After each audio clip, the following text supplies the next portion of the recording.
नाज़रीन अस्सलाम वालेकुम। आपकी खिदमत में एक नई वीडियो के साथ आपका मेज़बान हाजिर है। नाज़रीन, सीनियर सहाफ़ी तलत हुसैन ने आज बड़े सख्त और कड़वे सवालात करके राना सनाउल्लाह की बैंड बजा दी। राना सनाउल्लाह को दिल को तारे दिखा दिए। नाज़रीन, वीडियो बड़ी कमाल की है। आज तलत हुसैन ने अपनी सहाफ़त का हक अदा कर दिया है। एक दफ़ा वीडियो मुलाज़ा फरमाए, फिर इस पर मुकम्मल तफसील आपके सामने रखते हैं। इलेक्शन चुराए गए, आप उसको हजम कर गए। 2013 के इंतखाबात के बाद 4 हलकों के ऊपर रौला डलता रहा, आप हजम कर गए। उन्होंने कहा कि मैं तो तुमको छोड़ूंगा नहीं, मैंने तो तुमको जेलों में डाला। लेकिन आप ऑफिशियल एतराज करते रहे थे 2018 के ऊपर। मुझे नजर नहीं आया आपका ऑफिशियल एतराज 2024 के नताइज के ऊपर। ना नवाज शरीफ साहब ने इसके ऊपर बात किया है, ना मरियम नवाज साहब ने इसके ऊपर बात किया है, ना शहबाज शरीफ ने इसके ऊपर बात की है। मैं आपके सामने एक पहले आज एक क्लिप चलाना चाहता हूँ जो तारड़ साहब ने, इंफॉर्मेशन मिनिस्टर ने, उनसे सवाल पूछा गया आपके बारे में और एक नून लीग के और साथी के बारे में।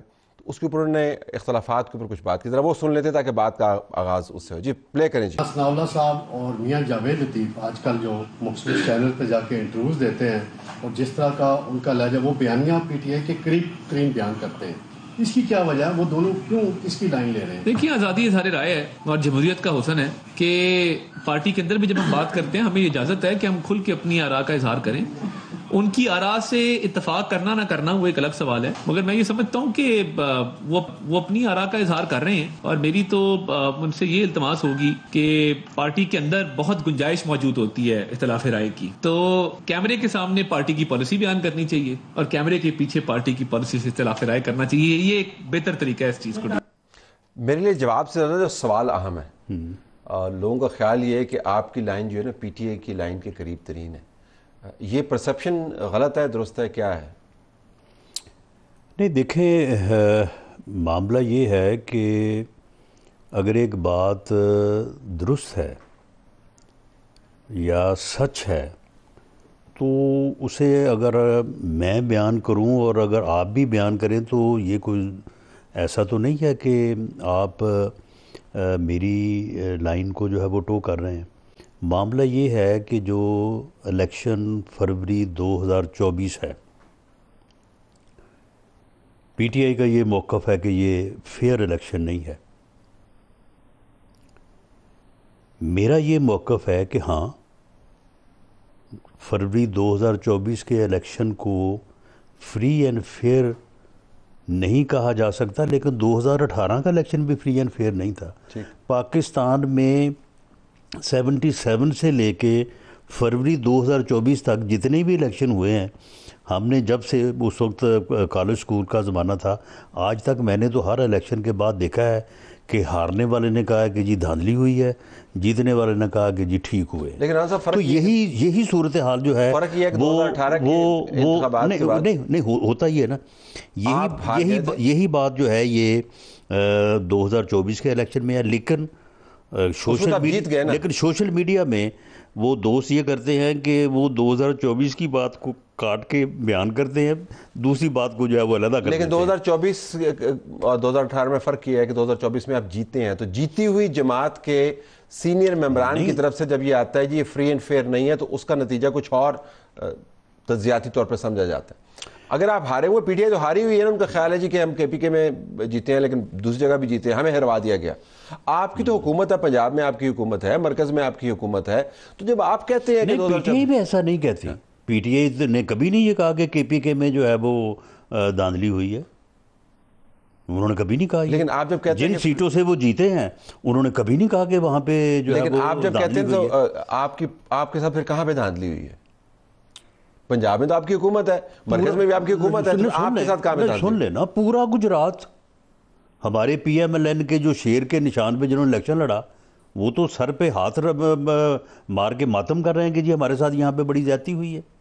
तो निशान गलत था उनके पास क्या? नहीं, निशान उनके पास शेर का निशान था। नहीं, गलत था ना, फिर मतलब हारने वाला निशान था ना उनके पास। नहीं, कि हारने वाला निशान तो जीतने हारने वाला नहीं होता। तो फिर क्या हुआ? अच्छा, आप मुझे बताएं कि ये जो है अपना सियालकोट में वो हमारे एमपीज हैं, उनके पास फॉर्म 45 लेके वो घूमते फिर रहे हैं कि जी हम जीते हैं, हमें हरवा दिया गया है।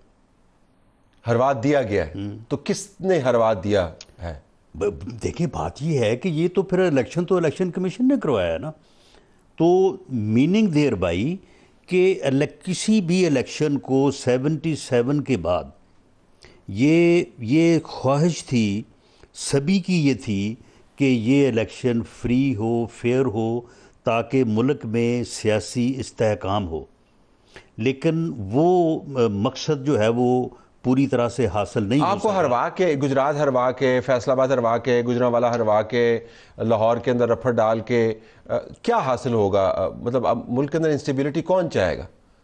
2018 में तो उन्होंने आपको हरवा के दूसरी पार्टी को जितवा दिया ना, एक पेज पे ले आए तो स्टेबल हुकूमत बन गई।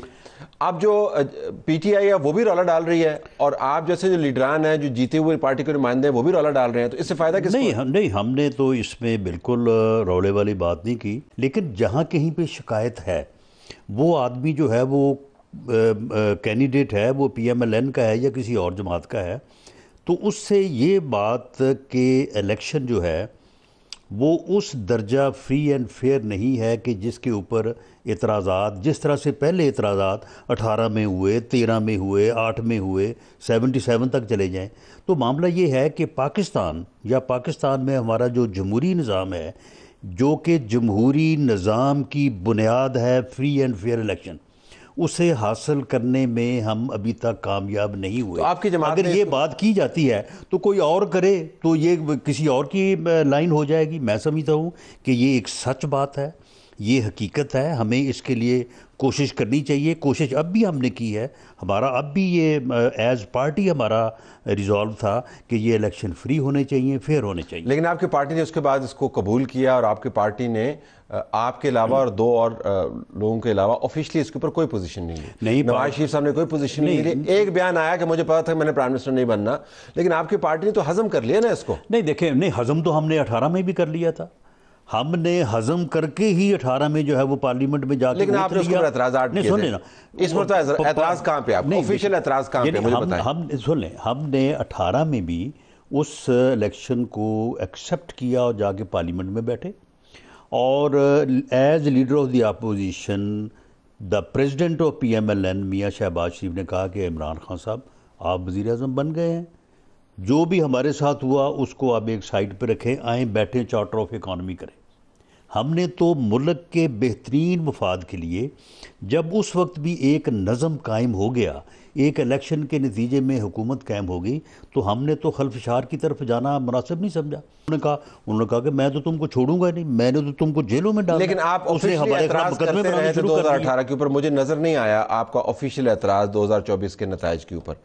ना नवाज शरीफ साहब ने इसके ऊपर बात की है, ना मरियम नवाज साहब ने इसके ऊपर बात की है, ना शहबाज शरीफ ने इसके ऊपर बात की है, किसी ने इसके ऊपर बात नहीं की। और जो बात करते हैं जिस तरह आप हैं, उनके जवाबात फिर वो दिए जाते हैं जो तारड़ साहब ने याद दिए कि पार्टी की पॉलिसी। तो आपकी पार्टी की पॉलिसी ऑन कैमरा क्या है इसके ऊपर?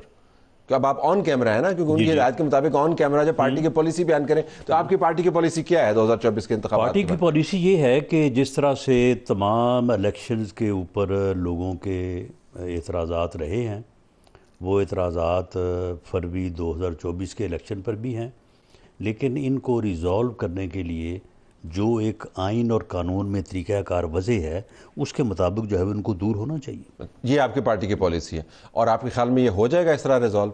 जी होना चाहिए। नहीं होना चाहिए, नहीं हो जाएगा। हम 18 में भी इस बात के दायी थे, तो नहीं हुए ना। और जो नहीं, अब जो शोर मचा रहे हैं ना, वो उस वक्त कहते थे कि जी आए ना जी, ट्रिब्यूनल्स में आए, जुडिशल कमीशन बनाए, पार्लिमानी कमीशन बनाए, बल्कि पार्लिमानी कमीशन बनाया। तो अब भी अगर पार्लिमानी कमीशन बनता है, बनना चाहिए, कोई और कमीशन बनता है, बने, इन्वेस्टिगेट करें, और अगर किसी जगह पे कोई करेक्शन या किसी के रिड्रेसल की ज़रूरत है तो होना चाहिए। नारायण साहब, आपकी पार्टी का एक मसला रहा है, तवील मुद्दत मसला है, कम से कम बाहर से हमें ये नज़र आता है कि आपके साथ जब भी हाथ होता है तो आप उसको हज़म कर जाते हैं। आपके प्राइम मिनिस्टर को निकाला गया, आप उसको हज़म कर गए, इलेक्शन चुराए गए, आप उसको हज़म कर गए, 2013 के इंतखाबात के बाद 4 हलकों के ऊपर रौला डलता रहा, आप हज़म कर गए, 2014 का धरना हुआ, हज़म कर गए, 2018 का धरना हुआ, नहीं देखें ना, 17 हज़म कर गए ना। आप हर चीज़ को हज़म ना करवाएं। देखें 2013 के इलेक्शन पे इसी तरह बात हुई ना, हमने उसके ऊपर उनके मुतालबे के मुताबिक उनकी शराइत को एक्सेप्ट करते हुए जुडिशल कमीशन बनाया। जुडिशल कमीशन अगर ये कहता कि जी इन सीटों पे इलेक्शन होना चाहिए, या वो ये कहता कि ये इलेक्शन दुरुस्त नहीं हुआ, री इलेक्शन होना चाहिए, तो हम तो कहीं नहीं जा सकते थे, हम उसको एक्सेप्ट करते। लेकिन हमारे मुखालिफ ने उसको भी जो है ना किसी हद तक एक्सेप्ट किया, किसी हद तक नहीं किया। तो मामला ये है कि हमने तो हमेशा मामलात को रिजॉल्व करने की तरफ जो है वो लेकिन कदम आपकी बढ़ाया है, स्ट्रेटजी ताकि कामयाब साबित नहीं हुई ना जी। मुल्क जो है वो अफरा तफरी और फितने से महफूज। लेकिन कामयाब साबित नहीं हुई। अब आप देख लें, आपके पास इतना नादर मौका था कि फैज़ाबाद धरने की जो डॉक्यूमेंटेशन है उसको दुरुस्त कर देते। 2014 के धरने से लेकर 2017-18 के धरने तक आपके पास एक तवील एविडेंस का ट्रेल मौजूद है। और आपकी पार्टी के जो मेंबरान कुछ छोड़ के चले गए, जो कुछ जो मौजूद है, एहसन इकबाल साहब जिस तरह छोड़ के जाने वाले में खाकान अब्बासी साहब हैं, वो नादर मौका उन्होंने खो दिया। उन्होंने उसके अंदर कोई डॉक्यूमेंटेशन नहीं की। और ये कोई नादर मौका था ही नहीं। क्यों? हाँ, ये ऐसे इसको नादर मौका जो है वो बनाया जा रहा है। नुकसान हुआ। आपके बयानिए से जो लोग सुन रहे होंगे, वो पाकिस्तान एक न्यूक्लियर ताकत है जिसके अंदर 7-8 लाख की 10 लाख की फ़ौज है, पूरी सियासी बड़ी बड़ी जमातें हैं, 22 करोड़ आवाम इसके अंदर मौजूद हैं। उसके जो नुमाइंदगान हैं वो TLP नामी जमात, जिनका हालिया इलेक्शन में आपने हाल देख लिया, उसके नुमाइंदगान से बैठ के नेगोशिएट कर रहे हैं कि फेडरल काबीना में से किसका इस्तीफ़ा देना है। तो आप ये कह रहे हैं कि रियासत ने सरेंडर कर दिया था ना? फिर नहीं, देखें, ये इस किस्म की बातें जो है मैं समझता हूँ कि ये किताबी बातें हमें इस तरह से जो है ना वो नहीं तो करनी चाहिए। बातें तो और ये लोगों को ये लोगों को जो है ना वो बिल्कुल एक दूसरी सिमत जो है ना वो अगर तो मैं क्या थे? सरेंडर नहीं गुमराह करने का लफ्ज़ ना भी कहूँ, नहीं, रियासत इस तरह से सरेंडर नहीं करती। और किस तरह से सरेंडर सुन लेना, मेरी बात सुन लें। मामला ये है कि यहाँ पे जो यानी नामूस रिसालत सल्लल्लाहु अलैहि वसल्लम है, उसकी खातिर लोग जान देने को खड़े हो जाते हैं। आप मुझे बताएं कि ये कोई ज़रूरी है रियासत के लिए कि वो इस नुक्ते के ऊपर जो है वो मरने मारने पे तुल जाए? लेकिन वो तब्दील हो गया था। और कुछ लोगों को जो है बजाय इसे कि मामले को सुलझाने के में बयान करने चाहिए, उनको मार दे। नहीं, बिल्कुल भी नहीं। हम कौन चाहेगा ये? अगर वहां पे 500-600 आदमी थे, अगर आप फौज की ताकत को इस्तेमाल करते तो उनकी क्या राणा साहब, क्या उनको फेंक देते? फौज ने आपकी बात मानी नहीं थी, क्योंकि आर्मी चीफ का ट्वीट है उसके ऊपर जिसमें वो कह रहे थे कि इसको पीसफुली रिजॉल्व करें। फौज ने आपकी कौन सी बात मानी? नहीं, सुन लेना। नहीं, अगर मैं समझता हूं कि अगर उन्होंने ये बात नहीं मानी या ये एक्शन इस तरह से जिसके नताइज ये होते, अगर उन्होंने नहीं किया तो मेरा ख्याल है कि ये दुरुस्त है। लेकिन आपने जो कहा ना जी कि नामूस रिसालत का मामला था, वो मामला रिजॉल्व हो गया था, नहीं हुआ था। अल्फाज जो हैं वो तब्दील जो किए गए थे वो दोबारा से रिस्टोर हो गए थे, पार्लियामेंट के जरिए ही हुए थे। देखें, वो कजिया जो था वो अपनी जगह पे मौजूद था, उसके लिए फिर इंक्वायरी कमीशन क्यों बना था अगर वो हो गया था रिजॉल्व? मुझे ये बताएं, तो इससे आप हमें बता ही रहे हैं कि ये तमाम मसला जो था ये ऑर्गेनिक था, ये अज खुद उठा, इसको सियासी तौर पे इस्तेमाल नहीं किया गया, जो पॉपुलर बयानिया है, और इसमें किसी एजेंसी का कोई रोल नहीं था। ये अज खुद हुआ, आपने एक खास तरीके से उसको डिफ्यूज़ किया और मामला ख़त्म हो गया। तो फिर उस धरने के अंदर कोई सियासी मकासद किसी के नहीं थे। ये आपका बयान हुआ ना? फिर आपके बयान में, खाकान अब्बासी के बयान में कोई फ़र्क नहीं है। देखें, सुन लें, मामला ये है कि जब कोई मामला उठता है ना, तो उठा तो वो वहीं से कि जी वो हलफनामे में जो है वो हुई। मेरा नहीं ख्याल कि हलफनामे में वो जो अल्फाज का आगा पीछा हुआ था वो किसी साजिश के तहत हुआ था या कुछ जानबूझ के हुआ था या किसी ने इस मकसद के लिए किया था। नाज़रीन, आपने वीडियो मुलाज़ा फरमाइए। नाज़रीन, आज का प्रोग्राम देखते हुए मैं अंकर तलत हुसैन की जरूरत को सलाम पेश करता हूँ, जिन्होंने जबरदस्त सवालात उठाए और राना सनाउल्लाह ने देखा है आपने इधर उधर बात घुमाने के बाद बिल आखिर ये इतराफ कर लिया है कि ये इलेक्शन बिल्कुल फ्री एंड फेयर नहीं था। नाज़रीन, दूसरी जानब 2018 का भी रोना साथ में रो रहा है। अभी 2024 का जो इलेक्शन हुआ है, इस पर आपके कैदीन ने जो है, जिसमें मियां मोहम्मद नवाज शरीफ, शहबाज शरीफ और मरियम साहिबा को उन्होंने नाम लिया कि उन्होंने कोई आवाज नहीं उठाई। आप चंद एक जो लोग हैं जो इस वक्त हार चुके हैं, जिनको हरवा दिया गया है, तो आप ये जो है इनकी शफात कर रहे हैं। नाज़रीन, वीडियो देखने के बाद ये तो पता चल रहा है आए रोज जो है राना सनाउल्लाह, जुवैद लतीफ, ख्वाजा साद रफीक और भी इनके काफी रहनुमा हैं, जिनमें और पार्टी के दरमियान जो इख्तलाफात बढ़ चुके हैं और वो आए रोज दबे लफ्जों में इनकी शफात कर रहे हैं। लेकिन थोड़ी बहुत ही अपनी पार्टी की अभी भी चापलूसी में लगे हुए हैं, सिर्फ इसलिए अपनी इज्जत बचाने के लिए, क्योंकि इनका अपनी पार्टी के साथ बड़ा पुराना तल्लक है। बाज़ाहिर तो ये अपनी पार्टी के साथ हैं, लेकिन ये अंदर से अपनी पार्टी के खिलाफ हो चुकी हैं, क्योंकि इनके हिस्से में कुछ भी नहीं आया। नाज़रीन, आज की आपने वीडियो मुलाज़ा फरमाई। इस वीडियो के बारे में आपकी क्या राय है? कमेंट सेक्शन में अपनी कीमती राय दीजिए और अगली वीडियो तक आपने मेज़बान को दीजिए इजाजत। अल्लाह हाफिज़।